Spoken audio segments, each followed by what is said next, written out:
Welcome back to the South Stands, a Buckeye football podcast by Ohio State fans for Ohio State fans, which you can now get on Apple Podcasts, Spotify, Google Play, and SoundCloud.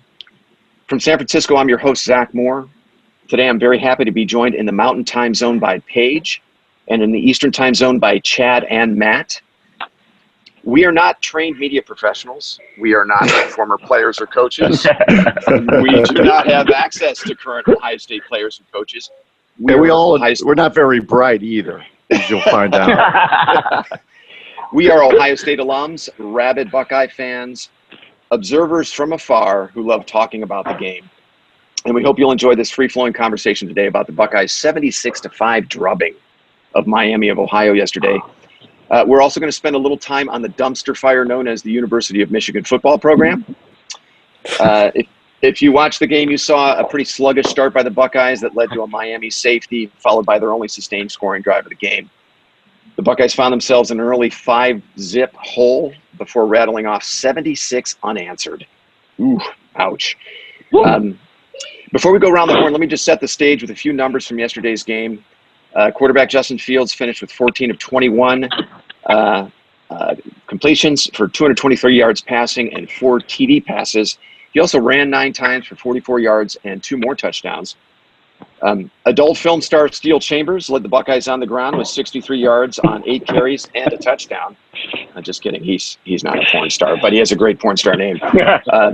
Emerging star Garrett Wilson led Ohio State receiving with 54 yards on 4 catches, including a breathtaking 38-yard TD catch, which really demonstrated the full range of all his ball skills and athleticism.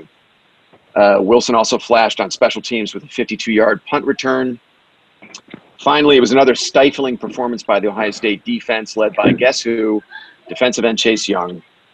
Buckeyes held Miami to 130 yards of total offense, turned in 5 sacks, 13 more tackles for loss, and 3 turnovers. Young had 2 devastating strip sacks in the span of about 5 minutes during the second quarter. I think we'd all agree he's making a very strong case to be the number 1 overall pick in the 2020 NFL draft. Yeah. So, guys, let's go around the horn here and get some initial impressions. Hey, Matt, why don't we start with you? What did you see yesterday that stood out? What was great about the game, these are the kind of games I call family reunion games, because sometimes, like when my family on the Sloan side is rather large, so you go there and you know some people, but you don't know some second cousins, and you're just like, who is this person? And I think this kind of game, you get to understand how the depth of Ohio State, and you get to see players that on a competitive game you probably won't see for too many snaps, you know? Right. Yeah, I mean, I like that they started again. Well, I don't say I like, but that he started with their back against the wall a little bit, because they had to, especially with the option offense that they were kind of running. Yeah. Akuda looked out of sorts as well from the start. I don't know what he was doing before the game, but he shouldn't do that routine anymore. But they made the adjustments and they just put the throttle down, and that's what you like to see. They say, okay, this is what you guys are going to do us with. Okay, well, let's adjust to that, and they did. And thorough thumping. Yeah. Just to kind of back you up, after those initial Miami flurry, if we can call it that, to go up 5-zip, Ohio State and what the first quarter ended, it was a 7-5 game. Ohio State rattled off 42 more points with 42-zip in the second quarter. So they really exploded in the second quarter to kind of seize control of that game. Hey, Paige, why don't you give us your observations? I'm just happy the game's over. I'm just happy that 4-game stretch is over. The way that game started, the first 9 minutes, I was having flashbacks to last year, like, oh, God, we're really going to have to sweat this one out. Like the Minnesota game, I think I turned off. Zach, you and I were talking about that. I can't watch this anymore. I'm going to go for a run. But they did turn it around really, really quickly. So that was good to see. I thought the defensive adjustments that they made, were probably pretty pivotal. I'll be interested to sort of hear and read, what they saw and what they did to change things, because, it looked like, oh, man, it's just going to be one of those pesky offenses, right? It goes up and down the field. It's hard to stop. But for somehow, some way, they just completely shut that off, and then the total, domination took over. Highlight of the game for me was the beautiful fourth down quarterback sneak from Justin Fields. Yeah, that was pretty sweet. Right? I mean, just boil it down to its simplest form sometimes. I mean, how frustrating was it with JT and even a lot last year, where on those short down situations, we didn't really seem like we had an identity. We couldn't really, convert that play with the ease that you should be able to do it. And when you have an offensive line as big and as strong as ours, and you've got Justin Fields, 6'3", 250, just put him under center and get a yard. And he actually went for 4 yards. So to me, that was just by far the highlight of the game. Loved seeing that. And then the other last piece is just, I just kept thinking about who was that poor dude on the offensive line from Miami who was probably, at Our Lady of Peace Catholic High School last year, and now he's in Ohio Stadium, lined up in front of Chase Young all day, and how the fuck am I supposed to deal with this guy? Oh. And just getting abused over and over and over again. I actually started to feel bad for that guy. So I was glad just to see them pull it out. I'm surprised by the final score. I didn't think it would get up that high, but it was a fun game to watch for a while there in the second and third quarters. But let's just move on to some harder competition and some better games from here. 100%. Real quick on the quarterback sneak, it was really funny to see Twitter hyperventilating over what was a 4-yard gain out of all these explosive plays that we saw yesterday.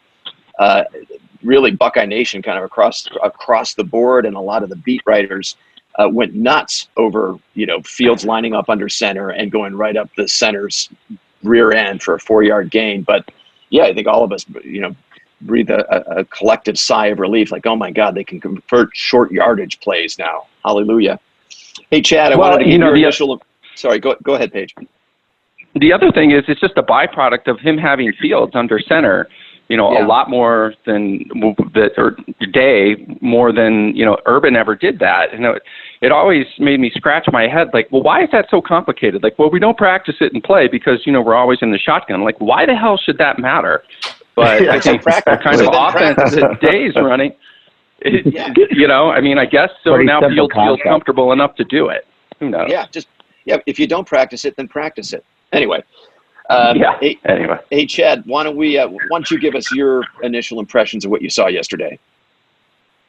Well, as Sloaner and Paige, mentioned, it was a little rough start. I actually was on my way over to a friend's house to watch the game, and I saw that safety, and I was like, oh, Jesus. And so I was just like, you know what? I'm just going to get in the car. I'm not going to listen to it on the radio. This is going to be all good. We're good. I tell you what, I obviously, you get that cringe in your stomach, but I knew we'd get our shit together at some point. But what I was most impressed with yesterday is all the young players that got in and just what kind of team we're going to continue. Like Harry Miller, for example, that kid's going to be a beast. Yeah. I mean, you got Josh Myers and Harry Miller. They might have to move Josh Myers to guard next year because Harry Miller's that good. Yeah. Dallas, good point. Dallas Gant, dude, that kid is a stud. He had I think a killer game, 7 banks.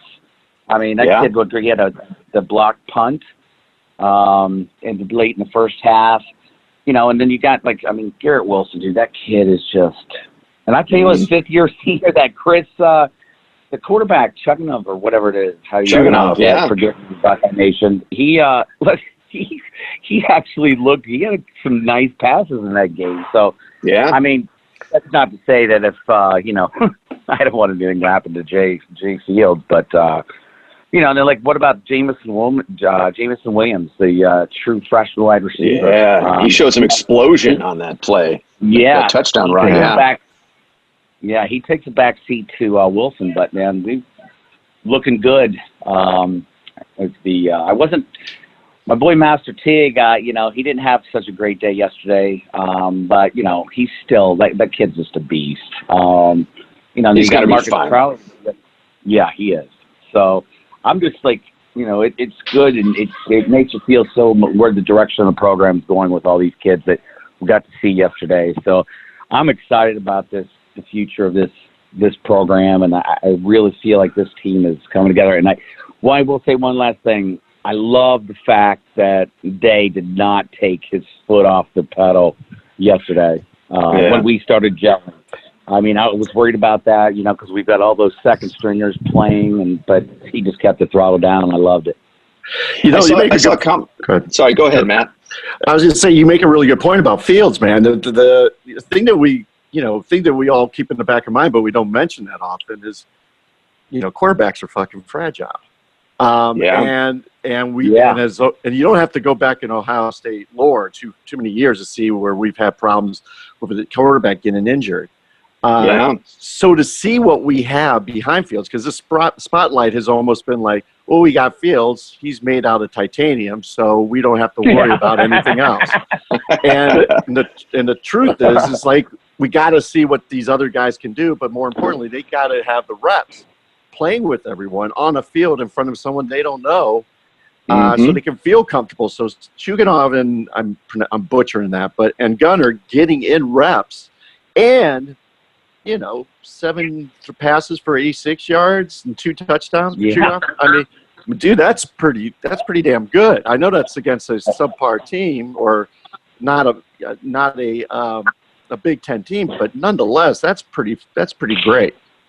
Yeah, I guess it's reasonable to feel a little bit better about the backup quarterback situation. But to Chad's point, I really hope we don't have to see either of those guys in any meaningful action, right? But we want to keep Fields upright. As sturdy as that kid is, and I've seen him in person, he is a strapping, big dude, sturdy lower body too. I mean, geez, his legs look like a fullback's legs. He's really sturdily built, but we got to keep that guy upright. We certainly don't want to have to go to Chugginoff or Hoke with a game on the line. There's one person I forgot to mention, and it's such a shame that it took him so long to be where he is now. But Benjamin Victor, that kid's a stud. And it's, I'm glad to see him, fifth-year senior. I'm glad to see him, actually, coming through, Took a long time, but I feel like he's a solid. Great hands. You mentioned the hands, starting with Victor, but really kind of when you're talking about the entire receiver corps, I don't remember a single drop pass this season by any of the receivers. Maybe that there probably have been a couple, but I mean, very sure-handed across the board, starting with Victor. It is nice to see him consistently contribute. And now, he got limited action yesterday, as did all the starters. But you could see early on he was making an impact, as he has early on in all of these games. I think it's helped that there's a bit of a tighter rotation with the receivers this year than last. It seems like, they've tightened that up, that you've got Victor, Olave, right, Hill, but who else am I leaving out? It's kind of your chief and Mac.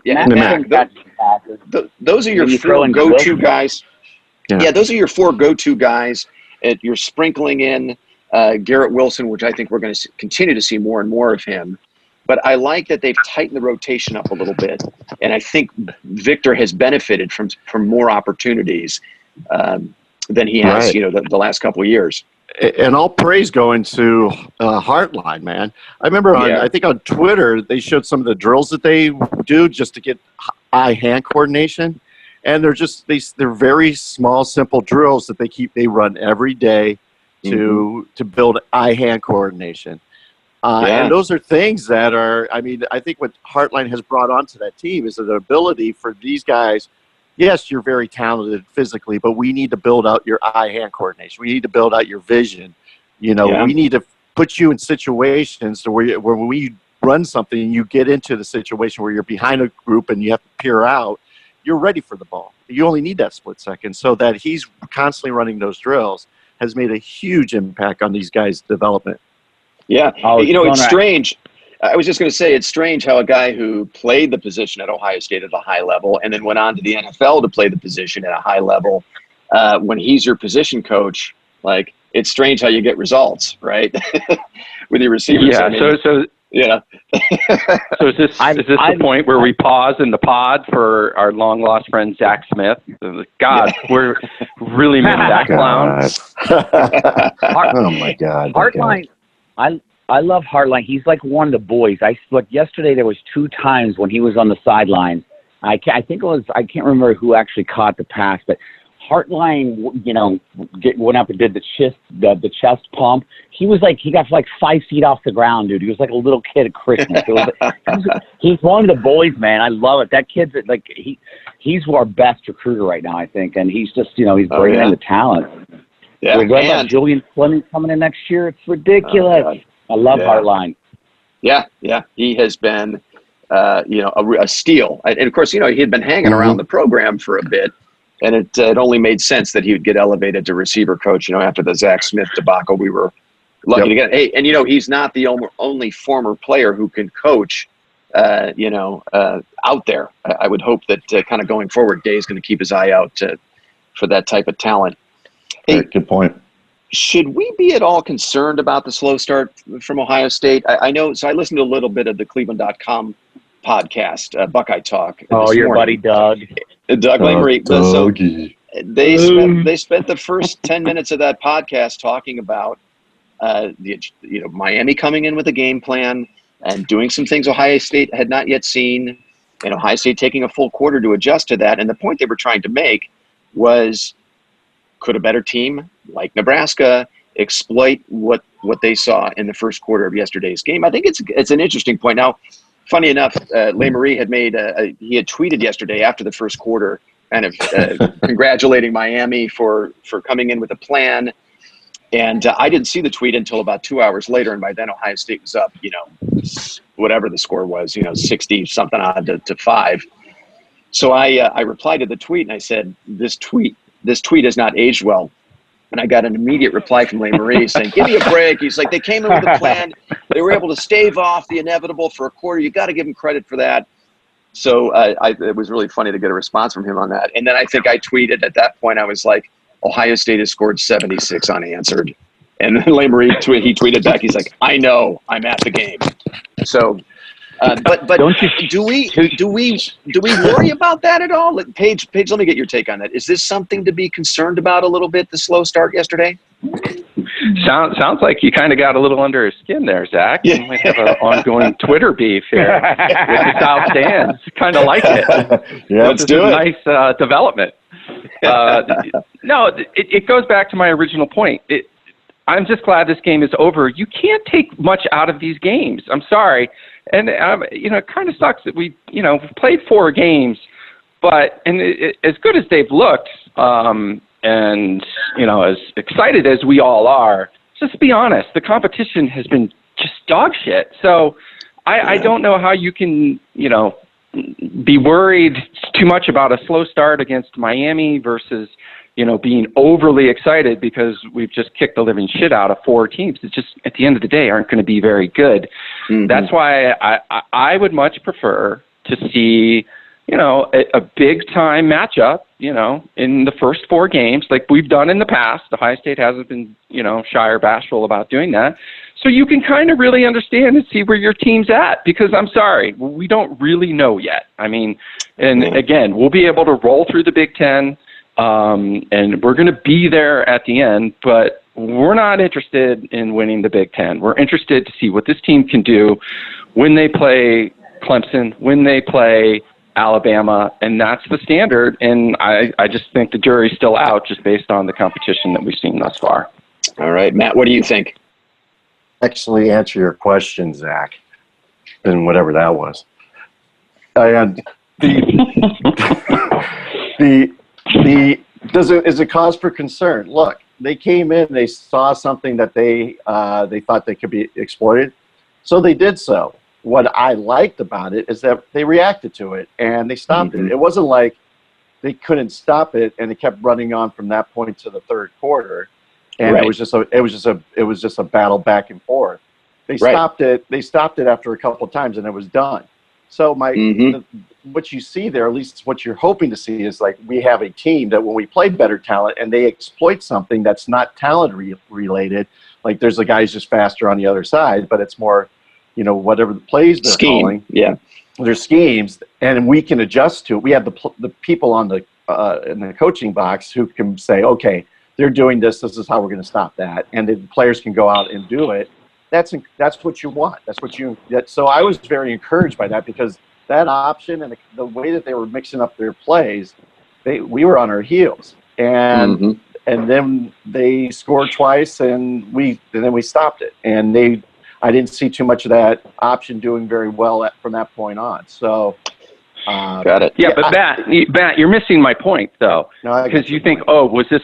No, you really didn't. Is it because they made defensive coaching adjustments, or is it the fact that we just have way superior athletes? Both are probably true. But at the end of the day, you're guessing because Miami of Ohio is a shitty football team. Now, if you play a good football team, you would be able to answer that question. So that was my point. So you could feel really good about yourself that they adjusted after 9 minutes against Miami of Ohio. I, on the other hand, would actually prefer to see them make some adjustments against Georgia, because that's the way I'm built, and I don't want to just beat up on these shitty teams as apparently you want to do. Well, you want to head around your crystal ball that we can all look at and see what that game turns out.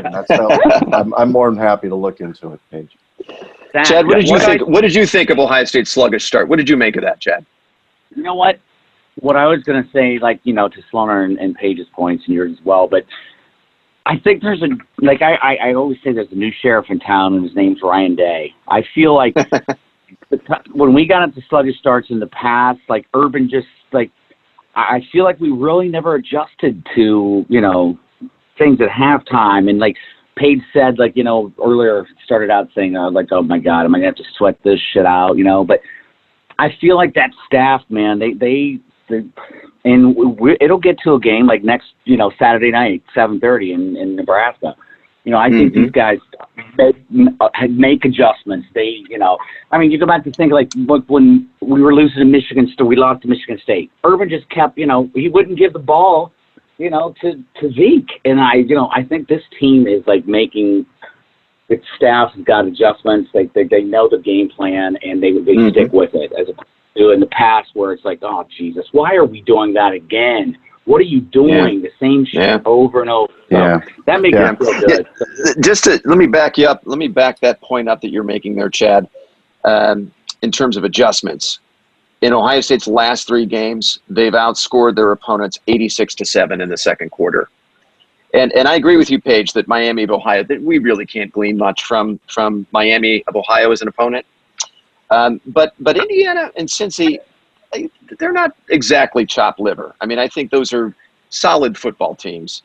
And we outscored IU 23-7 in the second quarter. Last week, we outscored Cincy 21-0 in the second quarter 2 weeks ago, and then, pretty much ended the game at that point. Yesterday, Ohio State did make some immediate adjustments in the post-game press conference. Day said they were playing a soft zone initially to open the game.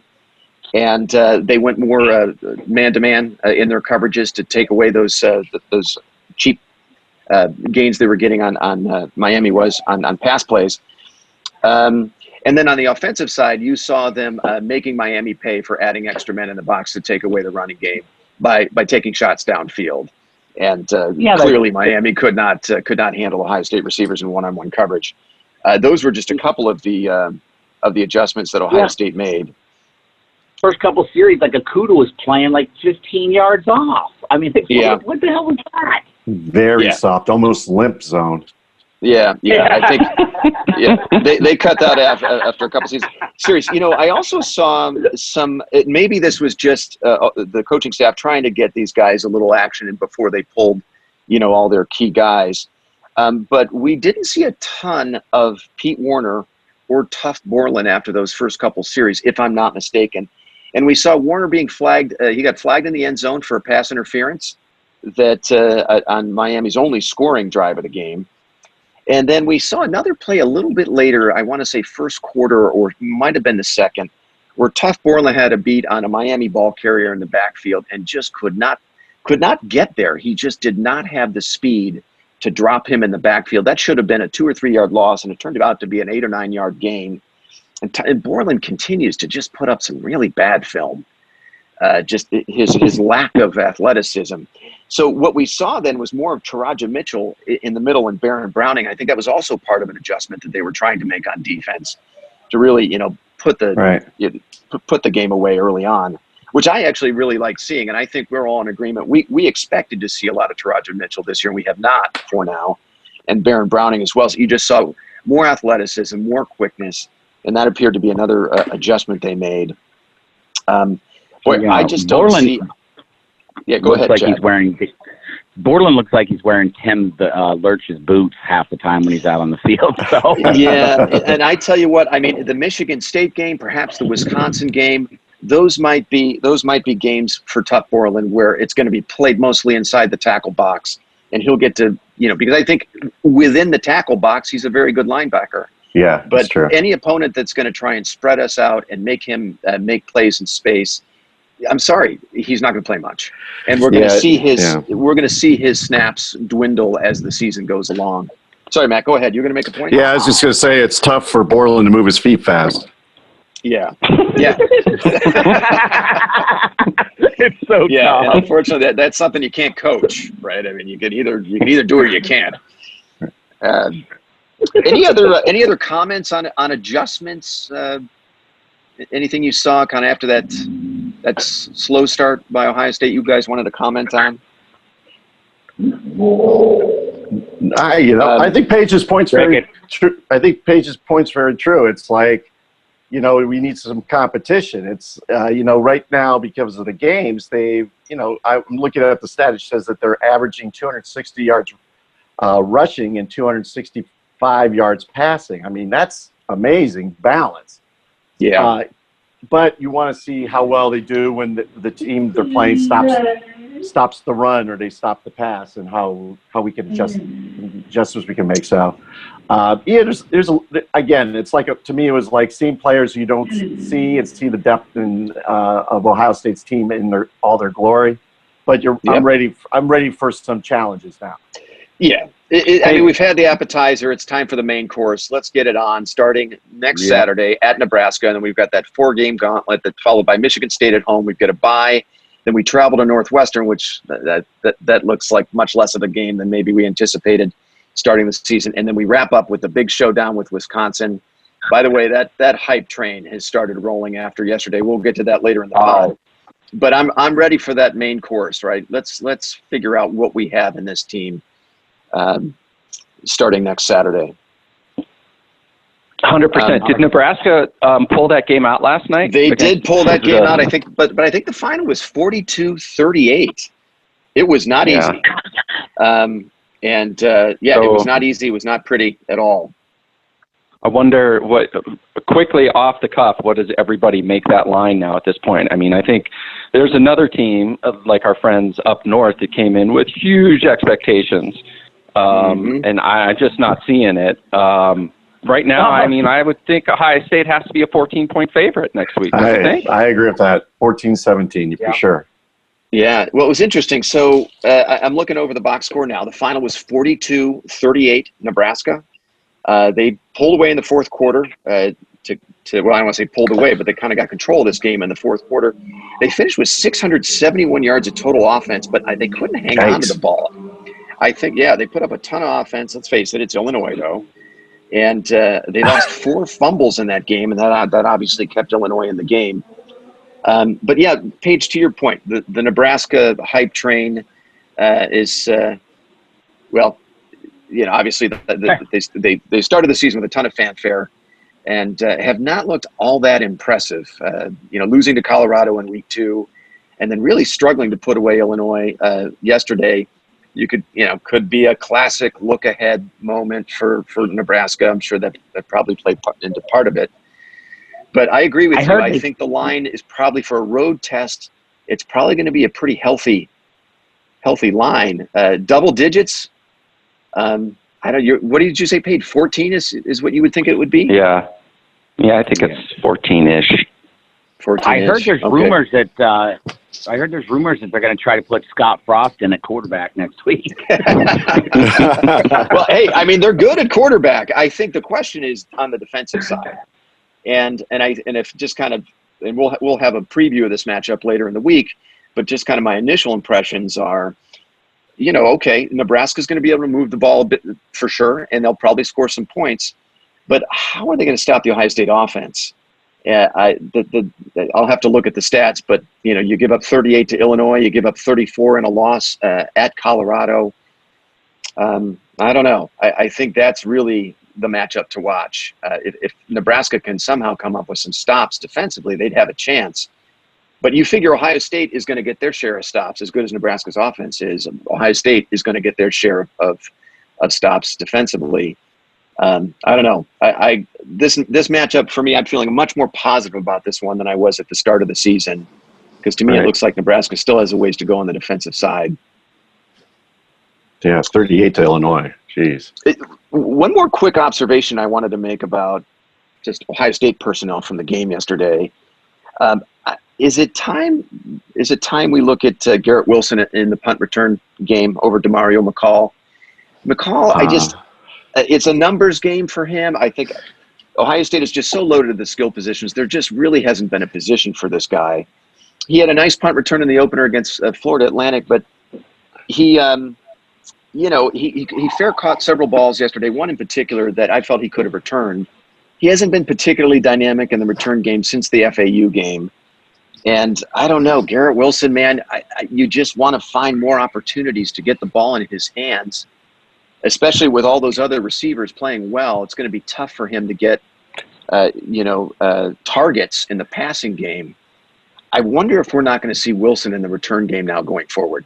Well, you guys have any thoughts on that? Yeah, it's easy to make foul shots when the game's out. It's not on the line. So, I would have him part of it, but that's not the game that you make a decision like that. Other than that's a good point. He should be someone we should consider if McCall's not making it up the field. If he's only getting 5 to 10 yards, then maybe, let's mix it up and put Wilson in there. But just a straight swap or just straight bounce, I don't know, not at this point. Okay, fair enough. See, I totally disagree. Why wouldn't you play that guy? Yeah. I think you're right on, Zach. I mean, it's that classic line, right? Life in the big city. I'm sorry, and I've been waiting for McCall to explode on this team for years. It just hasn't happened. And I saw that same first punt that you did. Like, what are you doing, dude? Run that ball back. And obviously, so did the coaching staff, and they put Wilson back there. I think he's explosive. You have to find ways to get him involved in the game, and it sucks for McCall. But what are you going to do? You got to play your best players. I mean, and that was something, right, that, we would argue about or bitch about with Urban, where, we're like, are you really playing your best players? And it sucks because you want to have this loyalty thing. Hello, JT Barrett, but come on, it's time. And I think you're on to something. I think you're going to see Wilson back there more and more until he fumbles one, and then he'll put someone in there just to make the catch. Yeah, I just want to see. I think you have to look for as many opportunities as you can to get the ball in Wilson's hands. And let's face it, there's only so many targets to go around in the passing game, because you want KJ Hill to get the ball. You want Ben Victor, the way he's been playing, to get the ball. Mac is going to have something to say in the passing game as well. So you have to look for other ways, in my opinion, to get Wilson the ball. Put him back there on punt returns and potentially even kick returns and see what he can do. Why not? But why wouldn't you also do the person I would think you'd want to put back there is, triple distilled smooth Jameson Williams, because that dude's got some jets on it. That dude's got some jets, man. Yeah, and in the case of Williams, I mean, he's just going to have to wait his turn. And Chad, I think it was you who was just talking about the future of this team. You're looking at these young guys on the roster, and you have to feel really encouraged about when KJ Hill and Mac and Victor move on, you've got a kid like Williams waiting in the wings for his turn. But yeah, I'm with you, Matt. The acceleration he showed on that pass reception was who is that kid? Is he a freshman? Who the hell? He's a freshman, yeah. Yeah, he's a true freshman. True fresh. Jesus. Wow. I mean, yeah. The other thing. Go ahead, Paige. I back to what Chad was saying about Hartline. That guy, he's not going to be wide receivers coach for long. That guy, he's got offensive coordinator written all over him, and he's got head coach written all over him. He even has Ohio State head coach potential written all over him. I think it's going to be very, very interesting and very, very hard, to potentially keep him, because what he's done is totally miraculous. He does relate to the players, right? And this will be a topic that you and I talked about with our friends up north and their head coach, Zach, here in a minute. But he's just so relatable. Kids want to play with him. He's going to be moving up the coaching ranks, I think, just frighteningly fast. Well, yeah, I mean, even as soon as next year, Ohio State probably has to think about, and I'm sure they're already thinking about, is what kind of title can we add for him, right? Receivers coach. Is there a passing game coordinator title, a co-offensive coordinator? Who knows how long Kevin Wilson plans to continue coaching? It's nice to have him on the staff now, but one would think that, over the next year or two, he probably moves on, and then you create a spot for a guy like potentially Hartline to step in there and get a coordinator, co-coordinator title or something.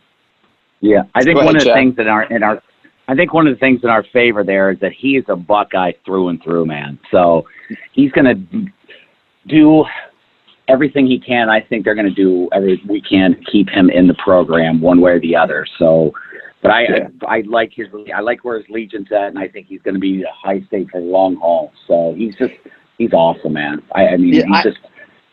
He's seeing his energy on the sidelines it's unbelievable. I love it. I agree. Yeah, he's still pretty early on in his coaching career, though. And as you say, he is a Buckeye. I tend to think at this stage he's probably willing to wait a bit longer for his opportunities. I think a coordinator title of some kind is probably in the offing in the near future. And then we'll see. Yeah, as you say, he seems to be on that trajectory of future head coach at some point. Yeah. So have we taken all the meat off the Miami of Ohio bone here? I don't know how much more we can really glean or from that performance or talk about. It's like I feel like we've got a much. It's not much. I think we have a much more juicy topic to move on to with, as Paige likes to call them, our friends from up north, and what was a very impotent performance in Madison, Wisconsin yesterday, losing 35-14 to Wisconsin, and the game was not even that close. No. Michigan spotting Wisconsin, a 35-point lead to get that one started, and we saw all kinds of problems in that game. I wanted to go around the horn real quick and get some impressions on that game from you guys. Chad, why don't we start with you? What did you see?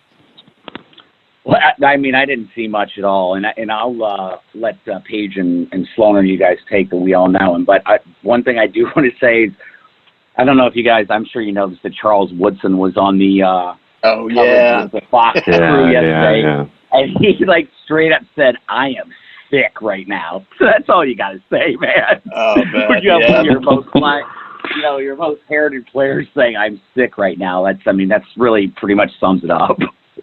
Yeah, it'd be interesting to know what Desmond Howard thinks, because that guy, only to the death will he go down defending Michigan. So I wonder if he's expressed any concern on it. But Paige, I know you watched a good chunk of the game. What did you see yesterday? Yeah, it was bad. It was really bad. I think the thing that was most eye-opening for me, and you were on it, and I was wrong because we were talking right before the half, and you kept saying, he's got to bench Patterson. He's got to bench Patterson. And I'm like, he's not going to do it. And he's like, these guys all are egomaniacs. But Harbaugh especially is just a raging egomaniac. And so I just didn't think they would bring in McCaffrey. And sure enough, he did. And so he comes in, he's bigger than I thought. And the second series, or I can't quite remember. I think he came in the middle of it. He brought McCaffrey in the middle of a possession, if I'm not mistaken, which is the worst way to be replaced if you're a quarterback, right? It's like you go in for a couple snaps and the coach is like, get the hell out of there. So, yeah, you're right. McCaffrey comes in. he doesn't really get much of an opportunity. He gets a little nicked up. He was 3 of 8 for 40 yards passing. And Paige, go ahead. You were gonna continue. Well, I mean, he didn't get a little nicked up. I mean, the guy got thrown out of the game. It was a brutal hit.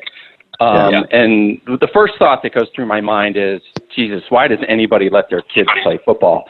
It's just, man, that was just a vicious hit. You see his neck contorted the wrong way. But then the second thought that popped in my head was, okay, so I'm McCaffrey. My dad's Ed McCaffrey, very, very educated, been playing football for years and years and years. Grew up in Castle Rock, Colorado. I'm at Michigan. And why did I send my son to go play for this clown?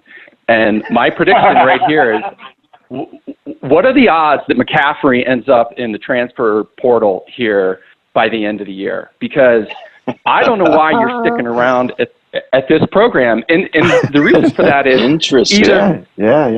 Either he, is he better than Patterson? God, I would think he would have to be. So either the coaches just don't know how to evaluate talent and they're not playing this kid. And then the other thing is there's now all this reporting about how Harbaugh hired this guy Gaddis. And it's like, what is this guy doing? And so I don't know how the transfer portal works and burning games and stuff like that, but I'm not sticking around there anymore. And if I'm McCaffrey, I'm getting the hell out of Dodge. And because I'm looking, down at what Ohio State's doing with quarterbacks, and it's like, this is crazy. They can't develop quarterbacks, and Harbaugh's completely lost it. I'm out of there.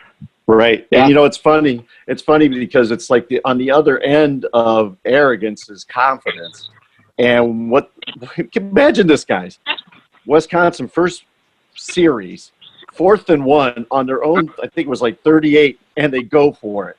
That's them saying, you guys, I know you guys think you have a very good defense, but we have a far better offense. Matter of fact, we're going on 4th and 1 on the first series, and I think made it, and then they did that. They went on 4th down, I think, at least 2 more times.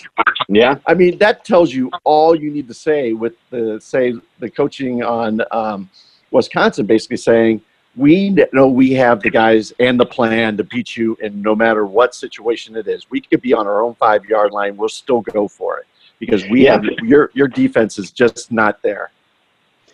I wanted to go ahead, Chad. 12 or 13 fumbles in the first 3 games. I mean, that is just ridiculous. Well, so they fumbled on the opening possession of all 3 of their games this year. I mean, I don't know what that tells. What does that say? I mean, ball security, missed tackles. I saw a team that just was not ready to compete. Before we move on, I actually wanted to mention Pete Thamel of Yahoo Sports did a really kind of scathing expose on the dumpster fire at Michigan. If you guys hadn't had a chance to read it, you should check it out. And I wanted to read just a little bit. Paige, you had mentioned the Gaddis hire, and I thought this was very telling. I'm just going to read a little bit from Thamel's piece this morning on Yahoo Sports. Gaddis' early struggles should be pinned squarely on Harbaugh, says Thamel. The offseason coronation of Gaddis as a great hire included these delicious details in a story on The Athletic. Quote, there was no interview, no face-to-face meeting, no get up on the board and show me how you run this session, not even a tell me about your offensive philosophy discussion, end quote. Harbaugh basically put the future of the program on a 20-minute phone conversation, which is a bit like getting engaged after the first drink on a first date.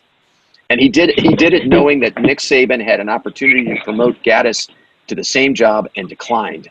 That's impulsive and reckless, even by Harbaugh's standards. So, and the article goes on. It's actually a very good piece, but if you really wanted to get a sense for just what a dumpster fire it is right now at Michigan, I think this piece really illuminates that. Well, and then he also pointed on that story, he said that, what if Nick Saban hasn't bumped you up to offensive coordinator, doesn't that tell you something? Yeah, it does. I think Michigan has a few problems. First of all, it starts at quarterback. They have, Paige, as you've made reference to it, that clearly there's a talent evaluation issue and probably a player development issue because they've stuck by, a pretty ineffective Shea Patterson since last season. And so that's the first issue that I see. I also see the play of this so-called vaunted offensive line, which was lauded as the best unit in the country going into the season, which just stunned me because all you had to do is look at Michigan's biggest games from last year, and you could see they could not run the football. They could not protect the Shea Patterson. I don't know how the Michigan offensive line had earned the reputation as a great unit, because clearly when it counted against equal talent, they really struggled. They weren't even good, let alone great. The other problem Michigan has that I see is they are several notches below defensively where they've been in recent years. And with really no dynamic, no one who stands out at all at any level of that defense. I think this is going to be a very long year for Michigan. And I see 4 or 5 losses coming, even against opponents that they'd be heavily favored to win. I would not assume anything. They look to me to be in deeper trouble than even I thought, because I was not on that bandwagon to start the season, as you guys know. Any other thoughts? Defense, go ahead, Mr. Yeah, their defense, as bad as their offense is, their defense is in worse shape, which is shocking. They quit competing in that game. I mean, they had guys out of position. It was just, they could not tackle. It was terrible. And all this hype train coming into the season, it's like, well, wait a minute, you lost your 3 best defensive players last year with Bush and Gary and Winovich or whatever the hell his name was. It was kind of beautiful to watch at some level, but they're just not very good, and it's going to be a long season. But as our buddy Gallagher likes to say, with Harbaugh, and obviously they're just going to be screaming for his ass at this point. Where do they turn? I don't know that they have any good options. They can't. The guy that I love, Mike Leach, they're not going to go down that road again. They did that with Rich Rod. They're not going to change their identity overnight. I think they're stuck with this guy, and I think that's a beautiful thing for us in the long term. I hope they give him that lifetime contract. That would be a thing of beauty. I mean, it would. Would Les Miles come into the picture? He kind of had a fall from grace at LSU. He's trying to resurrect his career at Kansas. But, certainly the Michigan coaching tree, I don't know where they would turn if they want to stay within the Michigan coaching family. And there are some young coaches. I think Campbell at Iowa State might be a guy they would take a look at. I saw Jay Book of Bucknuts today post something on Twitter. He likes to go visit the Michigan chat boards after a debacle like this, and he says Michigan fans, yeah, don't we all? He says some Michigan fans are saying they have to go after Urban Meyer, which I don't know if that's a Hail Mary. Well, my opinion is if they really wanted to turn around the program, they would look for someone from a state that has a really good recruiting or lack of high school talent, and find someone who has a good connection there, like we did with Tressel.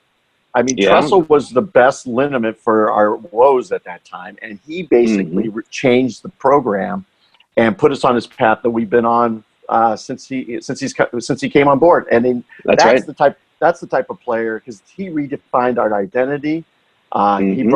We all started talking about football with our shoulders back a lot more. He renewed the program. We were talking about this a couple pods ago, Matt, that what I think Tressel did more importantly than anything is renewed our focus on the Michigan rivalry.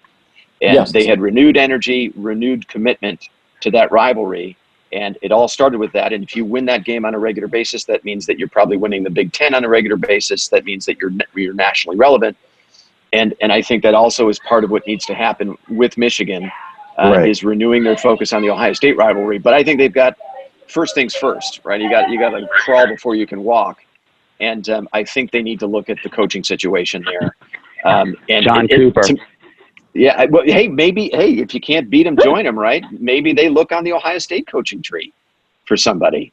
I don't know who they could convince to take that job, but maybe I think Meyer's a moonshot and, a Hail Mary that I'd be stunned if that happened. And it seems as though if he is going to go back into coaching again, it's probably USC. That's where all the whispers are. But maybe there's somebody else. Do they turn to Luke Fickell or somebody like that? I don't know. Do they give Marcus Freeman a shot as I don't know. But Paige, to your point, it's looking bleak for them. And the other thing is it might not 100% just be coaching. I mean, they're at a structural disadvantage in Michigan, to try and compete with the Ohio States and the Florida schools in the SEC. They don't have the recruiting base that we did. I look at them now a lot more like a Nebraska.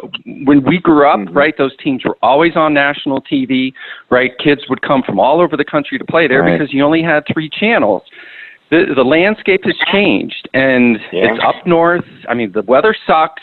So, maybe this is just who Michigan is and is going to be for the foreseeable future. Mm-hmm. Yeah. No, I mean, I think the last 20 years would suggest that. They won a part of a national title back in 1997, right? And continued to control the Ohio State rivalry there for a few more years. But starting in 2001, Ohio State and Michigan diverged as programs. And Ohio State, now going on 20 years, has been the far better program in every conceivable measure. We've talked about this before on this pod.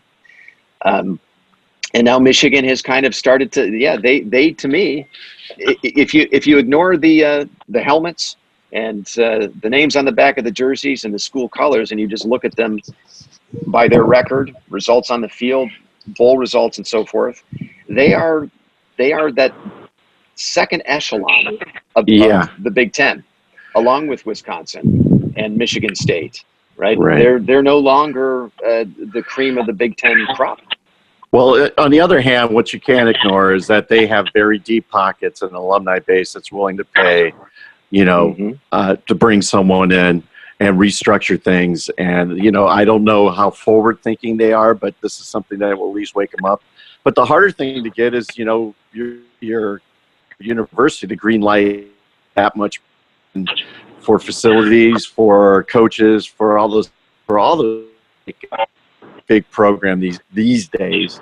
So it will. I think while it'd be nice if we could watch them and suffer, I think at some point they'll turn it around, and they'll be able to come within maybe 14 points of losing to us at some point.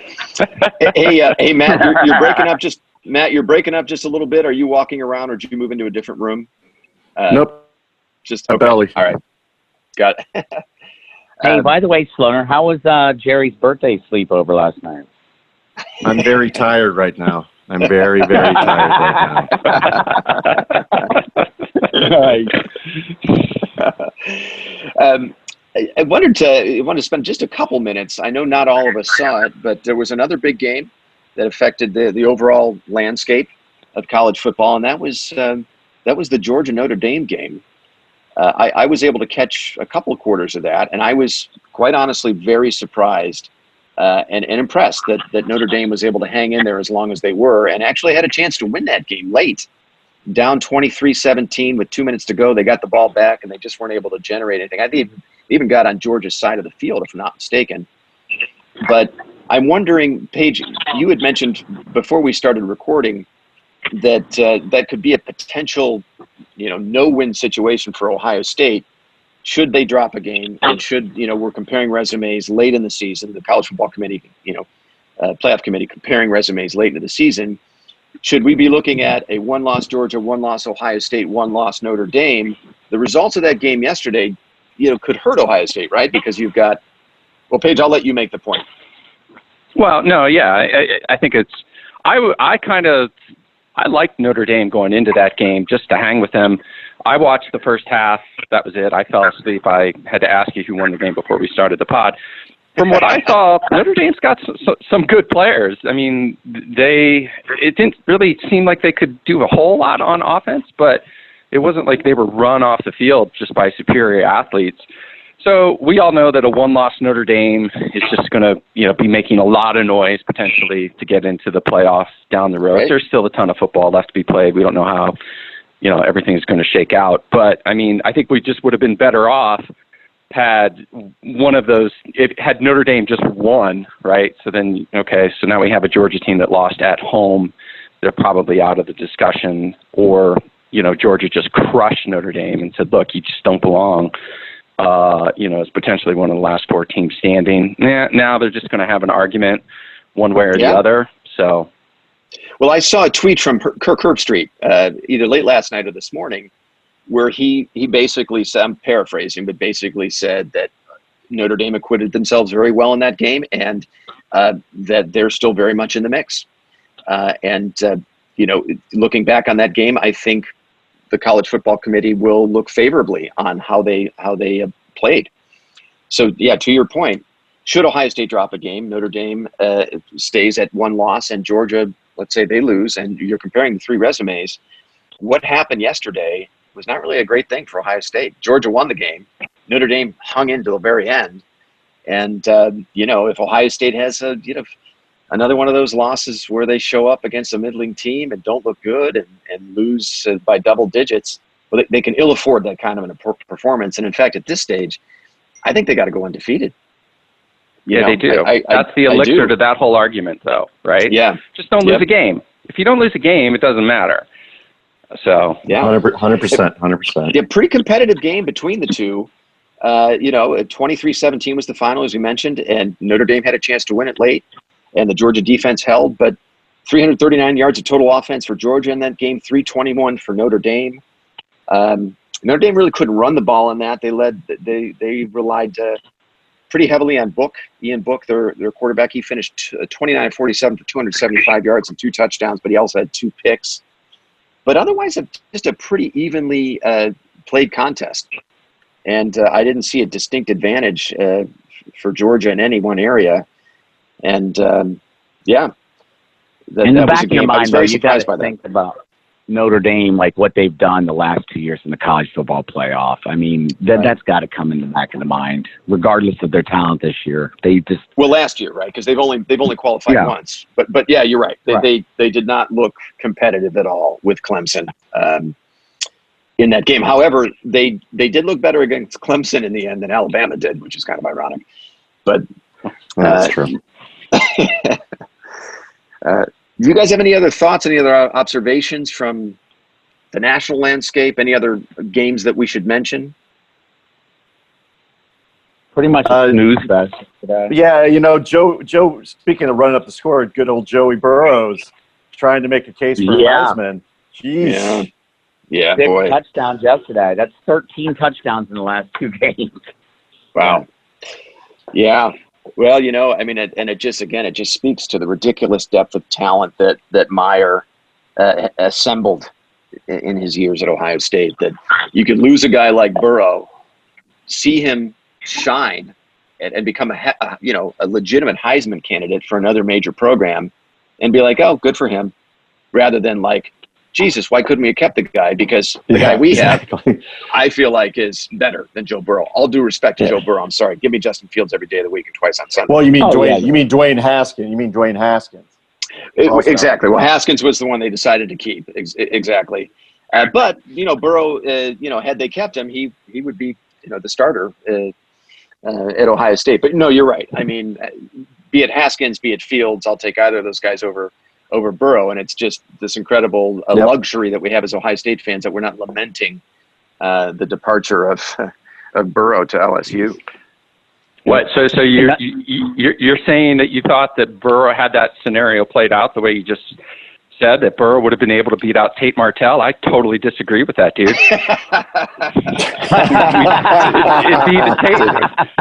It'd be the Tate train right now. It'd be great. It'd be so great. It is crazy because just the way things played out, especially with this, this whole transfer portal becoming a huge factor. Meyer was spared, what would have been a gigantic recruiting mistake, or what would have been looked back on as a gigantic recruiting miss in Tate Martell, right? Because, what is he, a backup wide receiver now with Miami? They were fortunate that things played out the way they did because the transfer portal saved him. Kate's spending his weekends at the Clevelander down in South Beach, buddy. I mean, it's gone from bad to worse. I Well, wish I was having a cocktail there right now. That's true. well, I think it's been What a pretty about good effort Auburn, here, though? guys. Sorry, go ahead. Go ahead, Chad. I said Auburn's not a team to sleep on. I think they look pretty solid, man. Yeah. That'll be Yeah. They look pretty good. We'll see, though. They're in the tougher division, though, with Bama. Isn't that right? Bama and LSU, if I'm not mistaken. They're going to have to go through both of those teams. I don't know. I mean, they look great early, but Enjoy your spotlight, Auburn. You'll be going away soon. yeah, enjoy your 15 minutes. Yeah. Fellas, I think it's a pretty good effort for a Sunday morning. Unless you have any other comments, thoughts, why don't we wrap it up? Wrap it up, buddy. Wrap it up. Good to be on with All you right. boys today. Go Bucks. Good to be on with you guys. Thanks so much for making the time, and we will reconvene later this week to go over the Nebraska game coming up next Saturday.